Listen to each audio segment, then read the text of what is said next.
नमस्कार दर्शकों, ब्रेक के बाद आप सभी का मैं स्वागत करती हूँ। रात के 8:30 बज चुके हैं और बड़ी खबर के साथ बुलेटिन की शुरुआत करूंगी। हॉर्मुज़ जल डमरू मध्य में बड़ा हमला हुआ है। सऊदी कारोबारी जहाज पर हमले की खबर है। IRGC पर हमले का दावा है। समुद्री मार्ग पर बढ़ा युद्ध का खतरा। तेल सप्लाई पर मंडराया संकट। आधिकारिक पुष्टि का इंतजार है। ये बड़ी खबर आपको मैं बता रही हूँ। हॉर्मुज़ जल डमरू मध्य यानी स्ट्रेट ऑफ हॉर्मुज़ एक बार फिर से संकट गहराया है। ताबड़तोड़ अटैक्स हैं। अब आपको बताएं कि ईरान ने जॉर्डन, कुवैत सब जगह अटैक्स किए हैं। सीरिया में भी ताबड़तोड़ मिसाइलों से अटैक किया है। अमेरिका ने ताबड़तोड़ अटैक किया है। वार पलटवार इज गोइंग ऑन। हॉर्मुज़ जल डमरू मध्य में एक बार फिर से भीषण तनाव बढ़ चुका है। सऊदी जहाज पर हमले की खबर है। इवन सऊदी कारोबारी जहाज पर जो अटैक हुआ है, अब बड़े बड़े दावा इस बात किए जा रहे हैं। Colonel Santpal Raghav sir retired defence expert है, इंडिया न्यूज पर जुड़ चुके। सर बहुत बहुत स्वागत है आपका इंडिया न्यूज पर आने के लिए। सर, और आपसे मेरा यही सवाल होगा कि स्ट्रेट ऑफ हॉर्मुज़ की भीषण लड़ाई कैसे देख रहे हैं सर? फ्यूचरिस्टिक अब क्या होने वाला है, क्या लगता है? जी हेलो जी सर, बताइए, आवाज आ रही है? हाँ जी।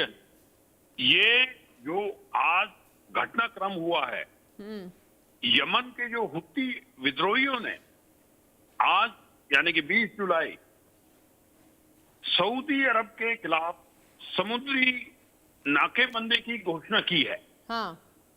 और बाब अल मंदेर जो स्टेट थे, जो जुड़े सऊदी समुद्री यातायात को निशाना बनाया है।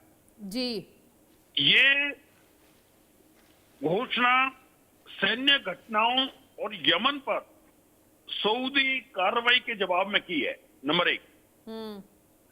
और अभी भी जो ईरान के जो बैक्ट है, जो ईरान के प्रॉक्सी है हुती, वो एक बहुत ही मजबूत प्रॉक्सी है।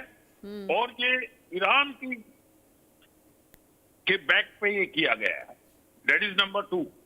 और इससे जो है, जो हमारा तेल आपूर्ति पर गंभीर असर पड़ सकते हैं, क्योंकि एशिया और यूरोप के बीच में इससे समुद्री व्यापार प्रभावित होगा और भारत सहित तेल आयात करने वाले देशों पर आर्थिक दबाव पड़ सकता है। जी।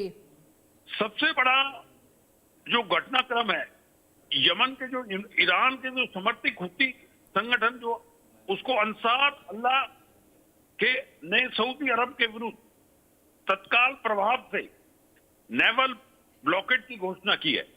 और हुतियों ने इसे आई फॉर एन आई जैसे को तैसा कार्रवाई बताया है। जी ठीक है सर, प्लीज बने रहिए। एक और बड़ी खबर पर आपसे ही मैं राय लेना चाहूंगी।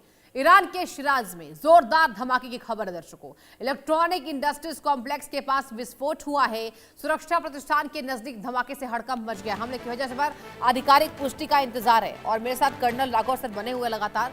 सर ये बताइए, ईरान के शिराज में जोरदार धमाके की सर खबर है, मतलब ऐसा लग रहा है कि एक दिन में कहीं ना कहीं जो धमाकों की संख्या है वो बढ़ती जा रही है। आने वाला एक हफ्ता बेहद संवेदनशील।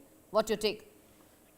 जी देखिए, जब से ये सीज फायर एग्रीमेंट जो है पूरी तरह इंप्लीमेंट नहीं हुआ, ना ही ये पीस है ना ही ये वॉर है जी।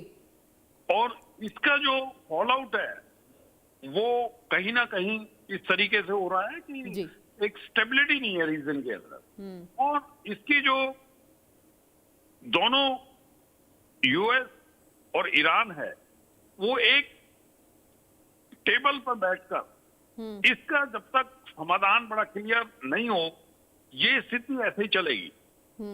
और ईरान का जो 40 वर्ष तक उसने जो सहा है अमेरिका को, उनको कोई लूज नहीं करना। वो इससे यूज टू हैं, क्योंकि जो उनके पास सैंक्शन लगी हुई है, जिस तरीके से वो 40 वर्ष से गुजारा है, तो वो और उनके जो रिलीजियस लीडर की जो शहीद हुए हैं, उसका भी उनके मन में बहुत बड़ा दुख है। तो वो घुटने नहीं टेकेंगे। और एक कोई भी देश जिसको कुछ नहीं लूज करना है, जिसका ऑलरेडी लूज हो चुका है, वो एक इज्जत ऑनर पॉइंट पे रहता है और वो उससे बातचीत करना चाहता है।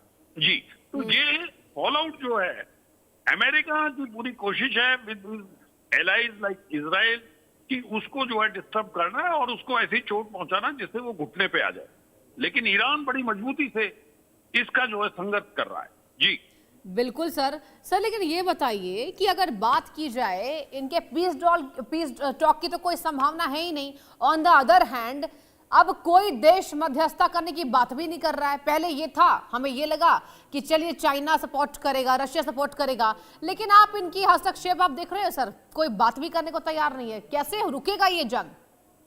जी देखिए, यूएस बहुत ही स्ट्रांग है, देश है और डिप्लोमेटिक कूटनीति में भी बहुत आगे है। हाँ, यूएस की जो इंटेंशन जिस दिन होंगी, बड़ी क्लियर इंटेंशन होंगी, तो यूएस इसको नेगोशिएशन टेबल पे आ जाएगा। बिकॉज पाकिस्तान का आप रोल देखें इस नेगोशिएशन में, अदर वो बहुत ही चलिए ठीक है।